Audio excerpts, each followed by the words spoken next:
আর দেখো বন্ধুরা কতটা সুন্দর কালার এসছে। এই রান্নাটা আমি যেদিনকাই করেছি বাড়ি এবং পাড়া শুদ্ধ গন্ধে মম করেছে। সবাই এসে পাড়ার বলতে বাধ্য হয়েছে, আজ কি রান্না হয়েছে গো তোমার বাড়িতে।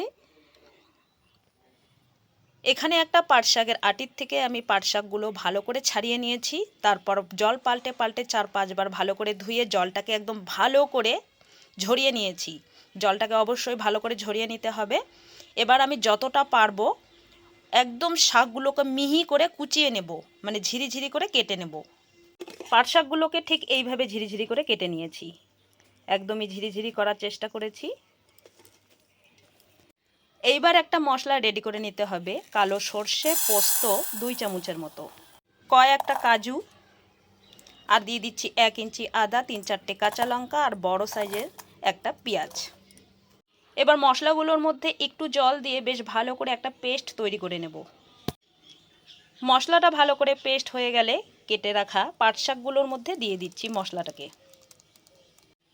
বেশ কিছুটা চিংড়ি মাছ ধুয়ে রেখেছিলাম, উপর দিয়ে দিচ্ছি, মানে একসঙ্গে নিয়ে নিচ্ছি মশলা, পাট শাক আর চিংড়ি মাছ। এইবার এক এক করে সব মশলাগুলোকে অ্যাড করতে হবে। স্বাদ বুঝে দিয়ে দিচ্ছি নুন, আন্দাজ বুঝে হলুদ গুঁড়ো, কালার হওয়ার জন্য দিয়ে দিচ্ছি কাশ্মীর লঙ্কার গুঁড়ো,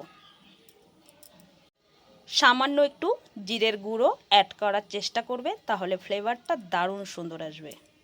সামান্য একটু চিনি দিয়ে দিচ্ছি টেস্টটাকে ব্যালেন্স করার জন্য। এবার দিয়ে দেব সর্ষের তেল। সর্ষের তেল দিয়ে এবার বেশ ভালো করে হাতের সাহায্যে মেখে নিতে হবে। এই রান্নাটা এতটাই ভালো হয়, এতটাই দুর্দান্ত হয় বন্ধুরা, গরম গরম ভাতের সঙ্গে শুধু 2 চামচ এই রান্নাটা থাকবে। হাতের সাহায্যে বেশ ভালো করে মেখে নিয়েছি। এবার এটাকে একটা সাইডে রেখে একটা টিফিন কারি নিয়ে নিতে হবে। আর টিফিন কারির মধ্যে পাট শাক, চিংড়ি মাছ মশলা দিয়ে মাখানোটাকে ভরে নিতে হবে টিফিন বক্সটাকে। এইভাবে করে সামান্য একটু জল দিয়ে দিচ্ছি। এবার উপর দিয়ে সামান্য একটু সর্ষের তেলও দিয়ে দিতে হবে। আর দিয়ে দিচ্ছি চিড়ে রাখা কাঁচা পাকা লঙ্কা। এবার টিফিন কারির ঢাকনাটাকে ভালো করে লাগিয়ে নিতে হবে। আগের থেকে গ্যাসে কড়াই বসিয়ে দিয়ে জল দিয়ে জলটাকে বেশ ভালো করে ফুটিয়ে নিয়েছি। আর কড়াইয়ের মধ্যে একটা স্ট্যান্ড বসিয়ে দিয়েছি।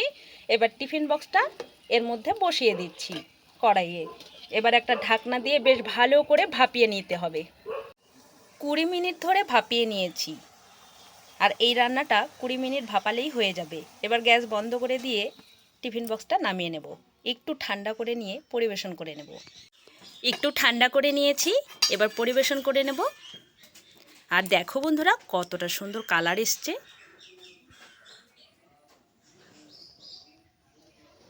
আজকের পাট শাক চিংড়ির ভাপার রেসিপি তোমাদের কেমন লাগলো কমেন্টস করে জানাতে একেবারেই ভুলবে না বন্ধুরা। চলো আজকের মতো ভিডিওটা এখানেই শেষ করছি। আবার দেখা হচ্ছে নতুন ভিডিওর সঙ্গে। তোমরা ভালো থেকো, সুস্থ থেকো।